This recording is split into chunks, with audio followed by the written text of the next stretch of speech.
So Wolf Queen, Book 6 by Wayne Jarth. From the pen of Inzolicus, 2nd century sage. 3rd era 120. The 15-year-old Empress Kintyra Septim II, daughter of Antiochus, was coroneted on the 3rd day of first seed. Her uncles Magnus, king of Lilmoth, and Sepphoris, king of Galain, were in attendance, but her aunt, Potema, the Wolf Queen of Solitude, had been banished from the court. Once back in her kingdom, Queen Potema began assembling the rebellion, which was to be known as the War of the Red Diamond. All the allies she had made over the years of disgruntled kings and nobles joined forces with her against the new empress. The first early strikes against the empire were entirely successful. Throughout Skyrim and northern High Rock, the Imperial army found themselves under attack. Potema and her forces washed over Tamriel like a plague, inciting riots and insurrections everywhere they touched.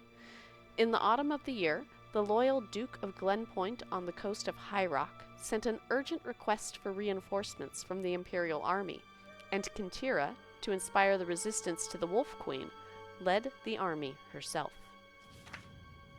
3rd era 121.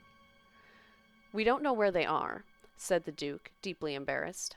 I've sent scouts out all over the countryside. I can only assume that they've retreated up north upon hearing of your army's arrival. I hate to say it, but I was hoping for a battle, said Kintyra.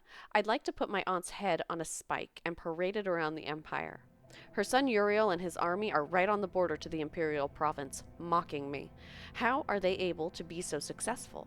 Are they just that good in battle, or do my subjects truly hate me? She was tired after many months of struggling through the mud of autumn and winter.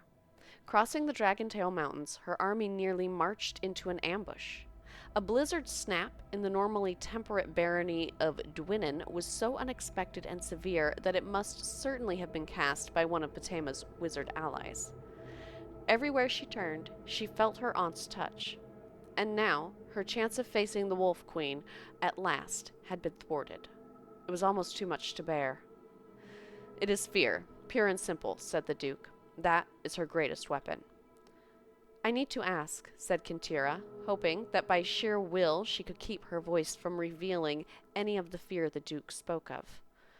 You've seen the army. Is it true that she has summoned a force of undead warriors to do her bidding? No, as a matter of fact, it's not true, but she certainly fosters that rumor. Her army attacks at night, partly for strategic reasons, and partly to advance fears like that. She has, so far as I know, no supernatural aid other than the standard battle mages and nightblades of any modern army. Always at night, said Kintyra thoughtfully. I suppose that's to disguise their numbers. And to move her troops into position before we are aware of them, added the Duke. She's the master of the sneak attack. When you hear a march to the east, you can be certain she's already on top of you from the south. But listen, we'll discuss all this tomorrow morning.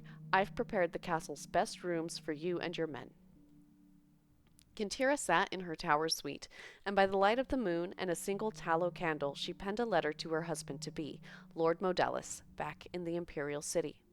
She hoped to be married to him in the summer at the blue palace her mother Quintilla had loved so much, but the war may not permit it. As she wrote, she gazed out the window at the courtyard below and the haunted leafless trees of winter.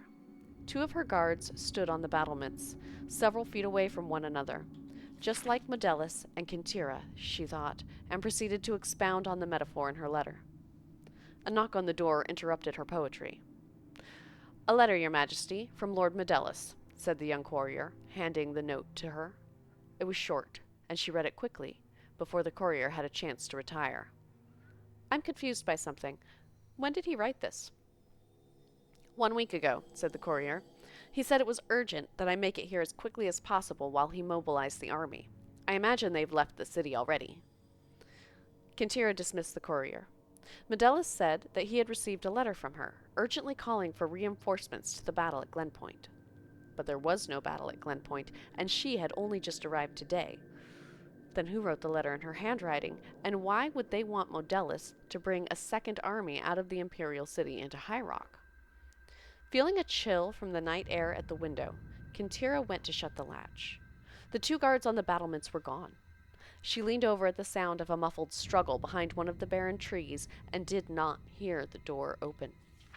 When she turned, she saw Queen Potema and Menton, Duke of Glenpoint, in the room with a host of guards.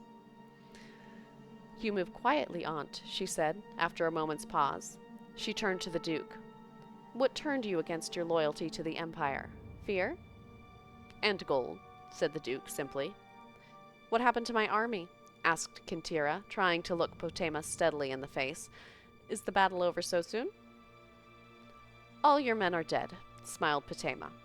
"But there was no battle here, merely quiet and efficient assassination.